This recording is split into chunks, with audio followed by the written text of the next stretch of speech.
বগুড়ায় truck CNG সংঘর্ষে বাবা ছেলেসহ নিহত ৩ জন। বগুড়ার সারিয়াকান্দি উপজেলার বালুবাহী ট্রাকের সঙ্গে সিএনজি চালিত অটোরিকশার মুখোমুখি সংঘর্ষে বাবা ছেলেসহ ৩ জন নিহত হয়েছে। শুক্রবার ২৬শে সেপ্টেম্বর সকাল ৭টার দিকে ফুলবাড়ি কাঁঠালতলা এলাকায় এ মর্মান্তিক দুর্ঘটনা ঘটে। এই ঘটনায় মা ও মেয়ে গুরুতর আহত হন।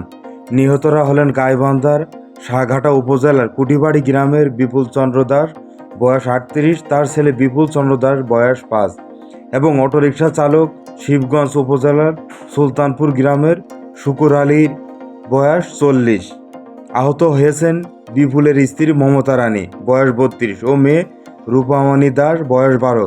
স্থানীয় সূত্রে জানা যায়, দুর্গাপূজার ছুটিতে বিপুল চন্দ্র দাস পরিবার নিয়ে শ্বশুরবাড়ি যাচ্ছিলেন। ভোরে ঢাকা থেকে বাসে বগুড়ায় নেমে তারা সিএনজি চালিত অটোরিকশা যোগে সারিয়াকান্দি নারসি গ্রামে যাচ্ছিলেন।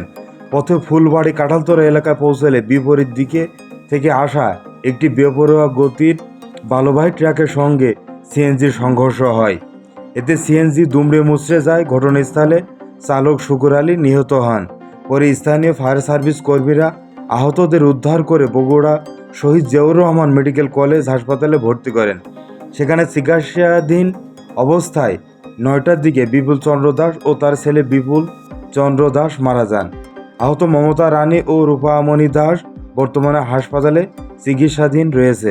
সারিয়াকান্দি থানার অফিসার ইনচার্জ ওসি জামিরুল ইসলাম জানান, দুর্ঘটনার পরপরই ট্রাক চালক ও তার সহকারী পালিয়ে যায়।